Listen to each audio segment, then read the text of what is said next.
live from Honey a Path, South Carolina. It is a Thursday. Let me turn my phone on Do Not Disturb. Oh, shit. Thursday, the 16th of January, 2025. And Do Not Disturb. Okay. Sorry about that. Hope y'all are doing well and having a blessed day. I just wanted to pop in and say hey to y'all and talk about some P.R.E.A stuff. But I guess before I do any of that, I will wait on y'all to pop in. So I know you may have to sit through an ad. I don't know. But I will wait. I will wait because, there you are. What's up, everybody? John the Morgile. We got a couple of people live, and so if you don't mind, just throw me a thumbs up if you can hear me and see me okay. I would greatly appreciate it. And in today's affirmation, we're going to talk about a little bit of a speculative, right? So some speculation, but also based on allegations, historical allegations, right? And that is the Iron Republic.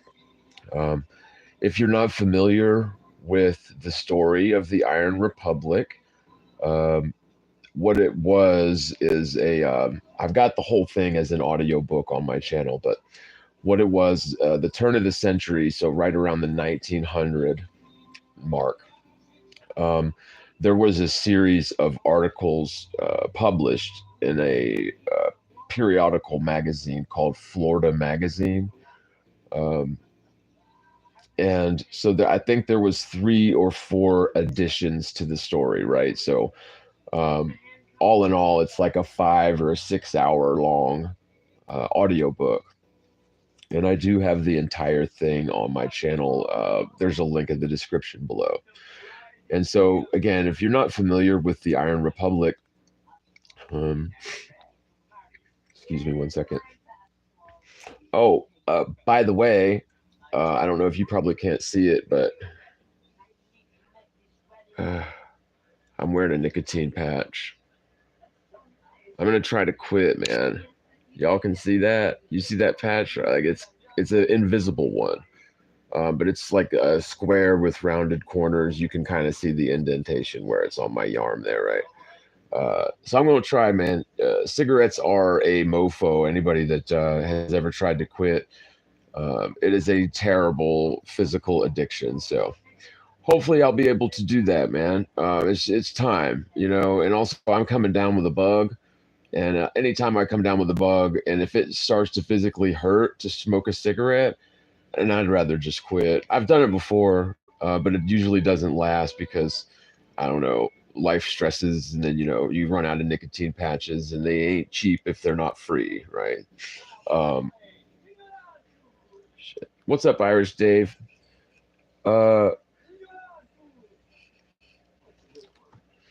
Anyway. Oh, but I'm not going to quit the cheebs, though, man, so I'm sorry. I mean, I do have some edibles. But I gotta stay on pain management, right? And so if I don't stay on pain management with the Chiba, then I end up trying to self-medicate, and that is not good. Oh, incidentally, and this stream is definitely brought to you by Flat Earth Farms in NorCal. Dank So Fire, you'll realize the Earth is flat. Buy some for your Globetard friends at select distribution centers in California. Okay, so talking about the Iron Republic, now. I guess first a few disclaimers or caveats. I'm not going to attest that it is 100% true story. And I can't even attest that it is 100% truly published in Florida Magazine in 1900, right? I believe that it was. So I don't think that it's a hoax, right? And as a matter of fact, one of my subscribers years ago found a physical hard copy of it in, I want to say the library in Philadelphia. So like the downtown public library in Philly had a physical copy of it, and dude had it in his hand, right? And so it does appear that it is at least a real publication, although, again, I've never personally held it in my hand, but it does appear that it was legitimately published in Florida Magazine around, I think it was 1900 or 1901 or something like that. And then furthermore, you know, the allegations or the claims made in the Iron Republic, you know, I can't attest to any of that either, but it does, some of it rings true, doesn't it? And I think another really interesting thing, Arif Saka, what's your name, your countries? Uh, John, USA, South Carolina. Okay. Uh, where was I at though? I'm such a reread. But so what the Iron Republic story is so there was this guy that was he had a aspiring political career on the horizon, and basically one of these unions, or like the ancient equivalent of like a super PAC or something, approached him and told him basically to help them throw the election for the candidate that they all agreed should be the winner, right? And so they basically tried to pull the old hustle where they take a large chunk of the votes away from their opponent in like the primaries, so that their opponent never even makes it through the primaries or whatever. So like basically they were trying to scam the electorate, okay, more or less. And the dude kind of just jumped on board with it because he felt like, I mean, you'd have to read the book. It's been a while since I read it, but there was some fishy things going on in the very beginning with this dude's political career. And the long story short is he was basically publicly ostracized for what for his participation in this political sort of scam. And so the dude, even back then, politicians usually have money, right?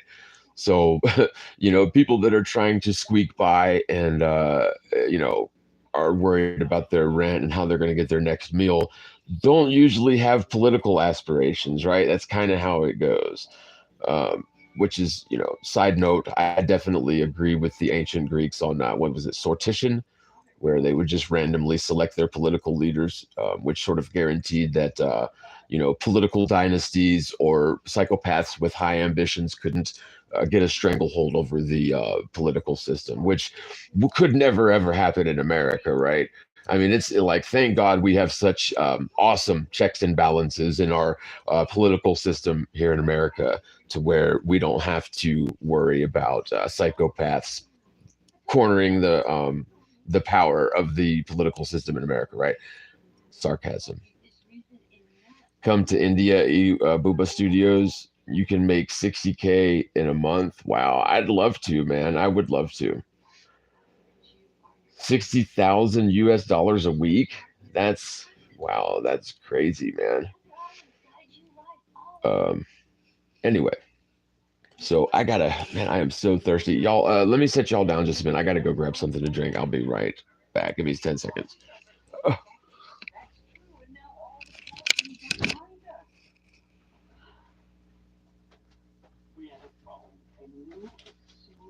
If there's nothing in there, do you have something I can get to drink? Like tea or something? Yeah, it's in that bag we just bought. I need something too.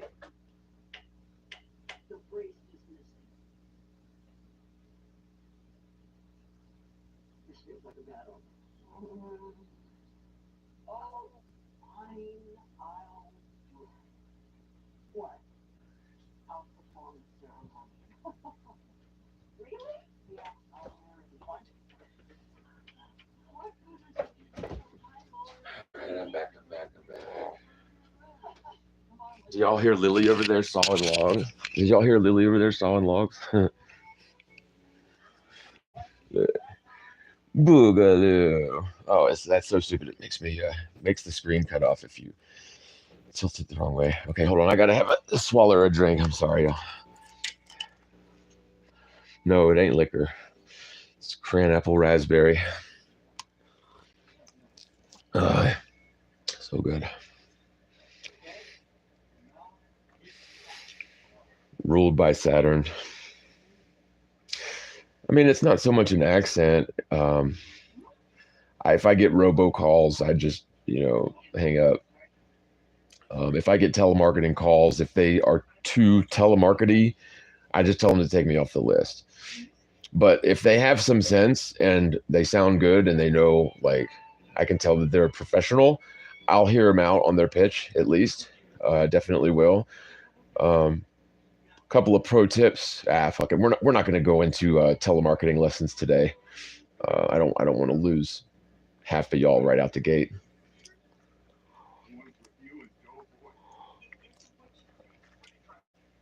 So this guy, I want to say J.E. Barrington, but I could be mistaken. So this guy took his fortune. He had a bunch of money because politicians are usually moneyed, right? You don't have a bunch of broke blokes with political aspirations because they are more worried about how they're going to get their next meal and maybe a pint of liquor or whatever, right? Uh, but so, hold on, so thirsty. He took his fortune and bought a big, to the equivalent of like a yacht, a seafaring vessel. And this would have been in like the late 1800s, okay, that the political stunt happened. And basically, what ended up happening was the candidate that they were vying for ended up losing. He got scammed. This Barrington guy got scammed out of a bunch of money, basically. Um, that part's kind of unimportant to the story, other than I suppose if you really wanted to do your due diligence, we should at least confirm that the story surrounding that is true. And I'm sort of the mindset that if it wasn't even factual, right? So if it wasn't even historically factual on the details, you would sort of imagine or assume that somebody would have called bullshit on it by now. But what do we know? Maybe it's a good idea to verify that sort of thing. But I guess what my point is just sort of take it with a pinch of salt, right? Because for all we know, the story is 100% true, and it was published as a detailed factual account in Florida Magazine in 1900 or whatever. Or on the other hand, it could be a case where, um, could you turn that down a hair, babe, please? I'm sorry. Uh, on the other hand, it could be a case where it's something that's just absolutely made up, right? Now, I will say that, historically, it does sort of ring true to me, right? So while I'm not going to swear that it's 100% a true story, my personal opinion is on the Iron Republic. Um, I would be very surprised if it turned out to not be true, right? It definitely rings true to me. And I think one of the biggest elements of it is right after this Barrington guy allegedly came back with a bunch of technology samples from the Iron Republic on his ship, right? Um, we saw an explosion of technological advancements in our realm, right? So, like, right after the turn of the 1900s, we got like aviation, right? I mean, of course, we supposedly had aviation before then, according to some theories, or at least, airships or zeppelins or whatever. But inarguably, we definitely did see a major uptick in our technological advancements, right?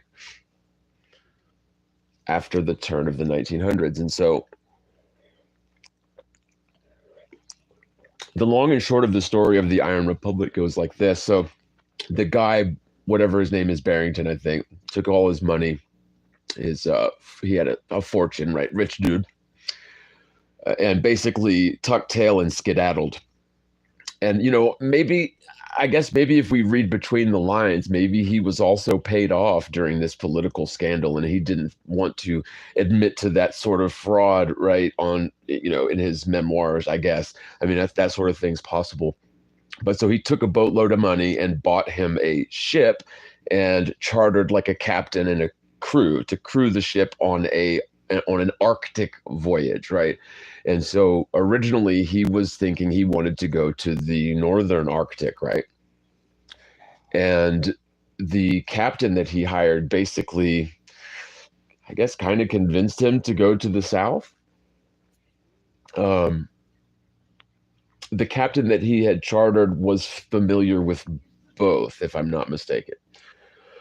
So, long story short, they end up going to the South Arctic in this seafaring vessel that he purchased with his fortune, when he left the United States after a political sort of travesty, right?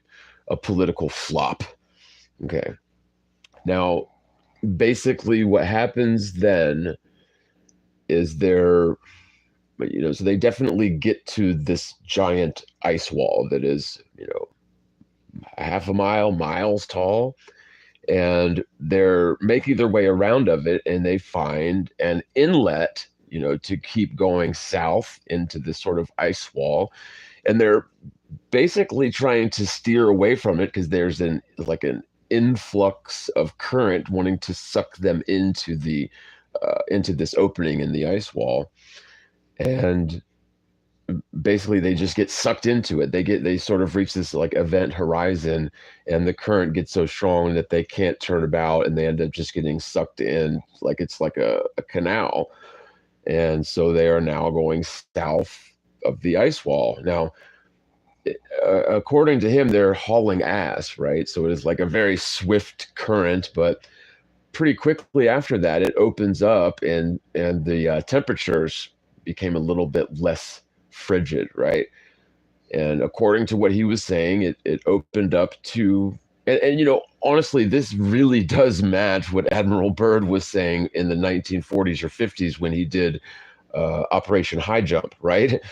So the story of the Iron Republic starts to ring true a bit, but okay, so pretty quickly, so after he makes it on the other side of the ice wall, again, mind you, there's a whole crew, so it's not just him, but they get intercepted or like commandeered. I don't know. They get intercepted by a big sort of sea vessel that they is not comparable to anything that they've ever seen before. A high tech for the the late 1800s, high tech vessel. Okay, and basically the Iron Republic is there's a like an entire offshoot of the European sort of civilization that had allegedly broken off from like when the colonization period was happening from Europe over to the New World in America, right?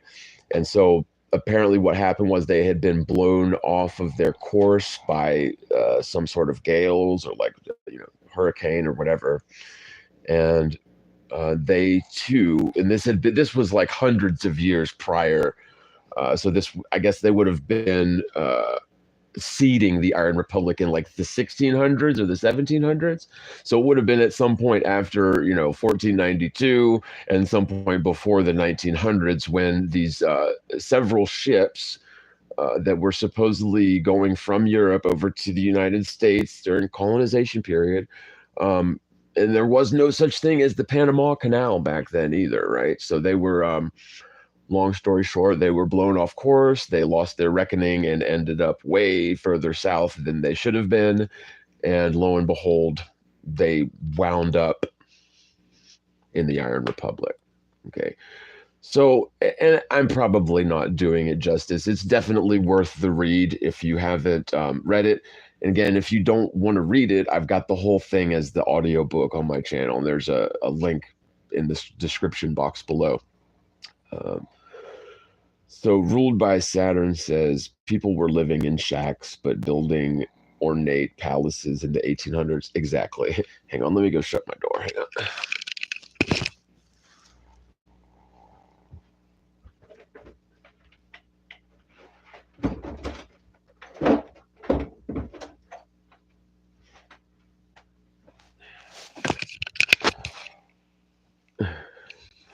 Oh my goodness. Yeah, exactly, right. Well, not to mention, yeah, they would live in shacks, but then they would build ornate palaces to house insane people, right? And if you study especially in America, America's unique because they are crunched in terms of the people who wrote the history books and agreed upon the historical narrative that we were spoon fed. They're crunched for time in America, right? So, like, when it comes to Europe or something, they have the sort of mystique that the megaliths were built thousands of years ago. and you also have kings to give the credit to, right? Also, like King XYZ built this tower, and King da da da built this brick wall or whatever the fuck. Can you shut that behind you, please?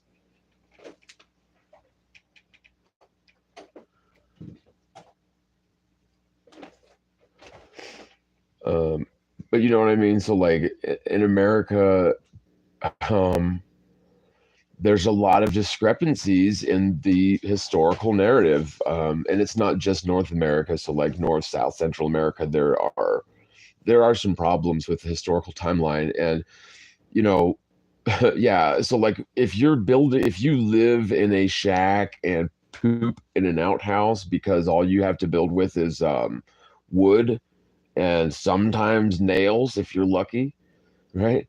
But then you're going to go and build ornate palaces and like Gothic style mansions for the insane, right? And it just makes way more sense to me that they were using the existing infrastructure to basically take over. It was a coup, right? I mean, that's what it looks like to me. We had the decimation and the destruction of an existing civilization, and that seems to have been taken over, right? I mean, I don't know what else to conclude, but oh, shush, Lily's over there snoring. She don't find it too interesting.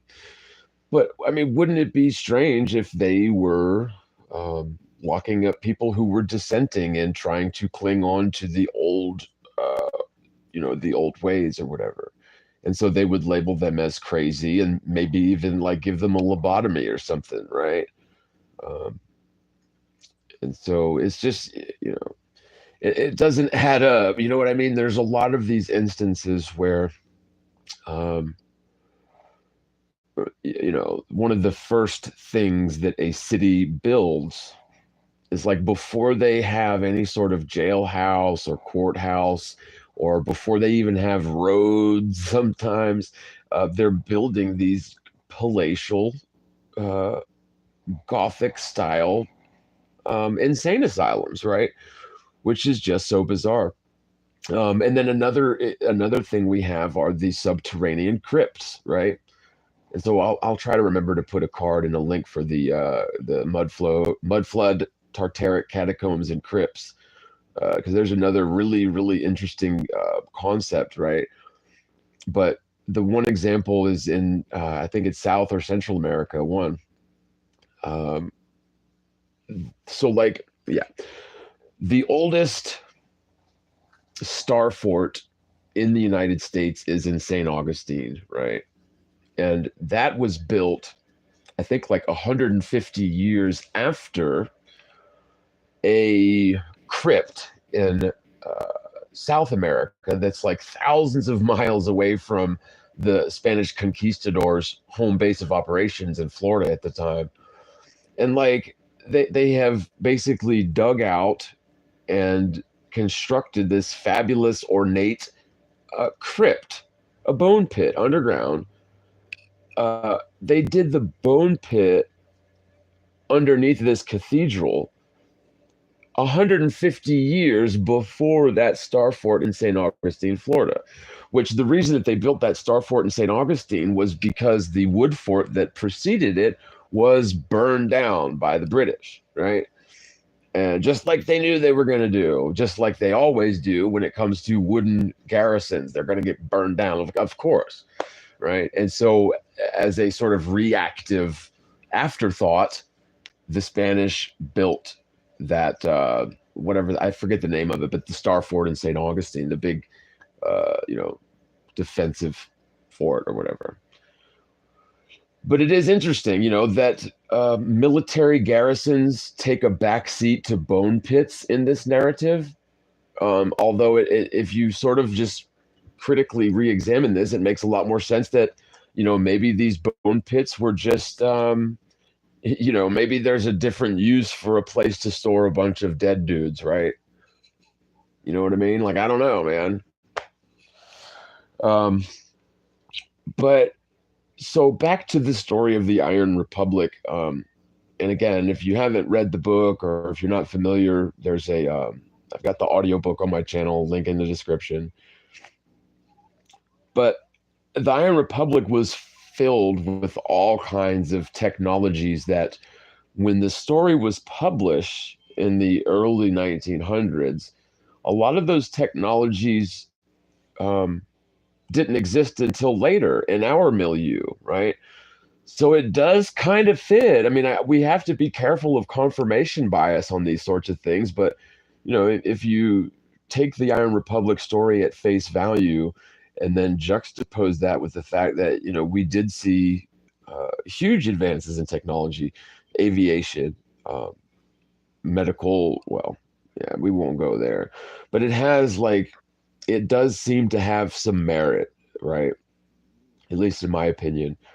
And also, when we realize that the Iron Republic account does seem to jive with what Admiral Richard Byrd was saying after Operation High Jump. So Admiral Byrd was a U.S. Navy admiral in the 1940s, 50s, highly decorated, one of the most decorated dudes of the Navy of his era. And he was an expert mariner. He knew, the Arctic and the Antarctic like the back of his hand. He was one of the most accomplished and experienced, mariners of the Arctic circles.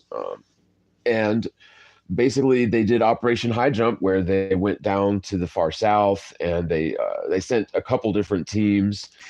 The story is very interesting, and I'm still planning to do a reaction to Admiral Byrd documentary. Really, the only reason I haven't done it, um, and it's kind of hard to explain, but it's just I haven't been able to. So I got to set up in the office over there, and it's very cold in there, and we only have the one little space heater here. So it stays very cold in there, and then hold on, I'm getting what? I got stuff to do. You've got stuff to do? Yeah, I got stuff to So what do you want me to do? hurry up. Oh, you're telling me to wrap it up? Yeah, I got all this stuff I got to do this morning. I can't. Okay, well you can wait a minute. I mean, sorry. Um, sorry, y'all. I'm getting told that I need to cut it. I'm not. We haven't even started getting into this, so I'm not. Yeah, we're gonna hang tight for another few minutes. You can probably wait a few minutes, right, without dying or something, babes. Yeah. Okay. Hopefully she won't. Hopefully she'll make it the next 10 minutes. But a lot of the technologies that were described in the Iron Republic ended up being implemented on a culture wide um, basis here. And so it does kind of make sense that we saw this huge explosion of technology after the turn of the century of the 1900s. So that definitely fits. And, it also fits so here's what I sort of end up hypothesizing. If you know the United States, and if you're familiar with how the United States operates, um, who's to say that we haven't already started a war against the Iron Republic, or at least our government? How do we know they haven't already done something to dick them over and piss them off to the point to where they're ready to bomb the crap out of us? I don't know. um, but I just see the government, the world government that we're sort of stuck with these days, as basically like evil incarnate, totally untrustworthy. They're just going to do whatever they can and must do in order to get a leg up on their frenemies. And if these motherfuckers are the ones that we're allowing to be our liaisons or representatives to potentially other realms of civilized beings, I don't know, man. I don't know. I think that we should have more of a say um, in that sort of thing. But yeah, so run out and vote for candidate Bonehead 1 or candidate Bonehead 2, right? Personally, I'm going for either a ham sandwich or Vladimir Putin, whichever one actually runs. Um, Matt Olshovi says, cut it short. Dominic Nappy says she won't. Yes. Um, but so, I just wanted to to throw this out there because we have been seeing a lot of these sort of drones and UFOs. I saw one December the 3rd. I put up a video on it if you're interested in what I saw, but it was flew right over me, man. And that's in South Carolina, December the 3rd. Um, super, super crazy, man. I've seen UFOs before. So like, what is that? I don't know. Is this a fake alien invasion that we've been warned about by the likes of Werner von Braun's secretary or whatever? Maybe this is a bunch of nonsense. Maybe they're just making it up. But maybe, that's a cover story. Maybe they want us being afraid of our cousins in the Iron Republic. And if that's the case, I would be I wouldn't be surprised to learn that there are lots of other realms very close by, and we have been cordoned off into our realm and given this nonsensical, fantastical story of spinning ball Earth in order to keep us absolutely ignorant of our cousins, brothers, and sisters in realms that are just adjacent to us, just a hop, skip, and a jump, right? Maybe. But until we do full scale, widespread surveying of the far south and let's say nix NASA and take that budget and put it towards actual exploration, I believe that we're on the cusp on the cusp of a new golden era. I really do. That's where I think we're at. But we can't let these Illuminati asshole guys fuck it up for everybody, right? Oh, Glob Baxter, you are in South Cac? Well, that's cool, man. I'm right by Greenville, very close to Simpsonville. So like definitely hit me up, man. Send me a text, 864-315-7892. If you just call and I don't recognize your number, I will probably not answer it because I just get so much telemarketing. It's ridiculous. Big thanks and shout out to our channel supporters, Patreons. We really love and appreciate you guys. Thank you very much. Anybody that wants to support the channel and help us through these very difficult times, your support and contributions would be greatly appreciated. And I will have more. I've got a couple of things I've got in the works for you guys, so just bear with me. I think you're going to appreciate and enjoy the stuff I've got coming. So be on the lookout. One love, y'all, and I will see you very soon. Y'all be good. Bye.